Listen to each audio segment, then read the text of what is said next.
தன்னை பற்றியே எல்லோரும் பேச வேண்டும் என்பதாக இருக்கிறது.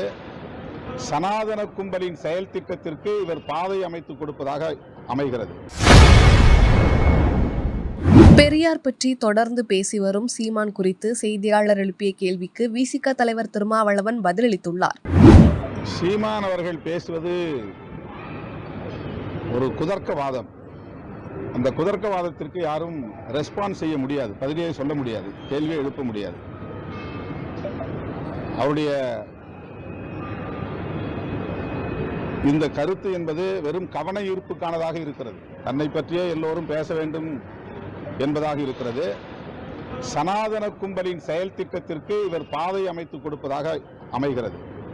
வேண்டுமென்றே திட்டமிட்டே எல்லாம் தெரிந்தே சனாதனிகளுக்கு தமிழ் மண்ணில் அரசியல் செய்வதற்கான அடித்தளத்தை அமைத்து தருகிறார்.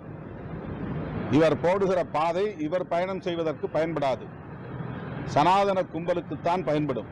அதை அவர் அறிந்து செய்கிறாரா அறியாமல் செய்கிறாரா என்று தெரியவில்லை. அவர் தமிழ் தேசியம் பேசுவதில் யாருக்கும் முரண்பாடு இல்லை. ஆனால் அவர் அடிமடியிலே கை வைக்கிறார். தனிமனித ஒழுக்கத்தை பற்றியெல்லாம் பேசுவது அரசியல் நாகரிகம் இல்லை. தந்தை பெரியாருடைய தியாகம் ஒப்புயர்வற்றது. பிரபாகரன் அவர்களை நான் சென்னையிலும் சந்தித்திருக்கிறேன், வன்னியிலும் ஒரு முறை அல்ல இருமுறை சந்தித்திருக்கிறேன். சில நிமிடங்கள் அல்ல மணிக்கணக்கில் அவரோடு தனிமையில் அமர்ந்து நான் பேசியிருக்கிறேன்.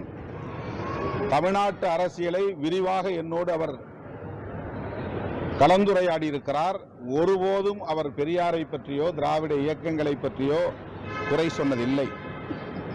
இந்திய அரசை கூட நாம் விமர்சிப்பது போல அவர் விமர்சித்ததில்லை.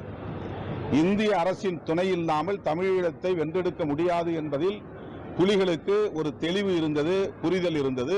அண்ணன் பிரபாகரன் அவரிடத்திலும் அந்த தெளிவு இருந்தது, அதிலே உறுதி இருந்தது. ஆனால் சீமான் அவர்கள் பேசுவது மேதகு பிரபாகரன் அவர்களையே இழிவுபடுத்துவது போல் இருக்கிறது.